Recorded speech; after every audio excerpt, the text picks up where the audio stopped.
What a game Chelsea had yesterday. According to me, they are through to the round of eight.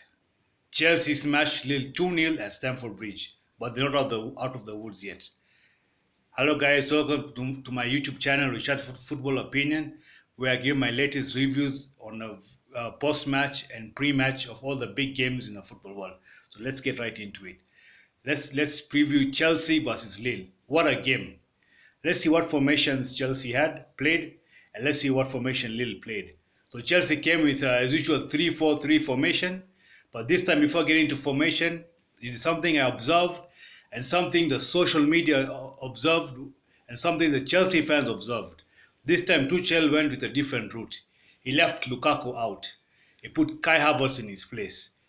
Because of Lukaku's poor performance at the Crystal Palace game, where the social media came out and bashed him, especially ESPN, FC UK and America, they came out with YouTube videos. They actually counted the number of times Lukaku touched the ball. In the Crystal Palace game, he only touched the ball 7 times. And that made an outroar in the world. All the Chelsea fans were talking about it. The social media bloggers were talking about it. The magazines were talking about it. The internet bloggers were talking about it. It spread all over. Until the point when Tuchel had the pre-game press conference, the journalists ate him up. They kept firing questions. Why did Lukaku touch the ball 7 times? What's wrong with him? Doesn't he fit the system? Doesn't he have chemistry with the players? Have you not coached him well enough? To the point that I think in this game, which was played yesterday, Tuchel decided to leave him out and put Kai Havertz. So let's get back into the game. So they went to the 3-4-3 system, as usual, and the Lille came with a 4-2-3-1 system. This time Chelsea put their best foot forward. They put Kai Havertz as Lukaku's replacement, and you had Christian Pulisic on the left-hand side and Hakim Ziyech on the right-hand side, and on the 2 wing-backs who are additional attackers whom Tuchel uses as outside wingers. He came with Alonso, and we came with Aspi. And the midfield, he put Kovacic and Kante. He was playing a double 6. And then on the defense, he put his best defenders, Christensen, he put Thiago Silva, and he put Rudiger. And of course, Mendy in goal, the Senegalese myth. Lille came with a 4-2-3-1 formation. They also wanted to come high pressing. They played high pressing throughout the game. For the first 30 minutes, Chelsea pressed high, very high. And Lille and Chelsea conceded a corner. And Hakim Ziyech hit a beautiful corner, and Kai Havertz was able to head that ball into the net.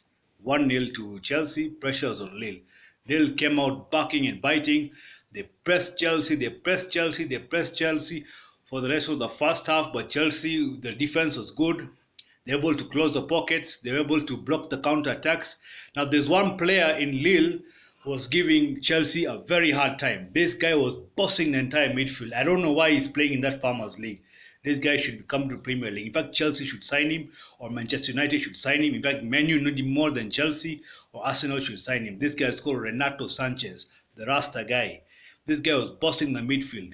He was eating up Chelsea defenders. He was nutmegging them. He was slicing them. He was running past them. He was twisting, turning them inside out.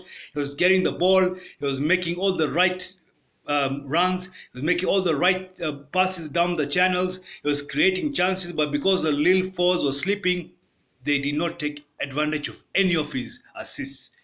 And that resulted in what it resulted at the end of the day, a 2-0 loss to them.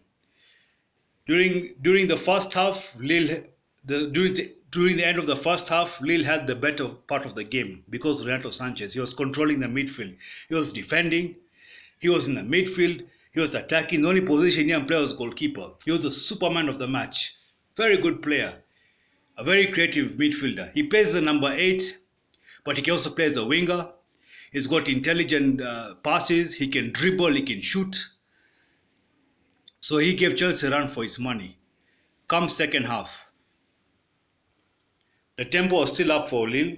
They continued pressing Chelsea. This time Chelsea changed its formation. In Crystal Palace, they were overloading Ziyech's side.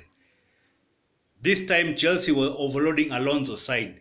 Ziyech was hardly getting the ball. Ziyech was on the right-hand side as outside winger. They were overloading the ball towards Alonso's side. Alonso is good in carrying the ball. He can bomb down, he can dribble, and he can hit that overhanging cross from the left to the right hand side. So they were overloading Alonso's side from the first half towards the end of the first half and the second half. They overloaded Alonso's side. So Chelsea is trying to use the wings.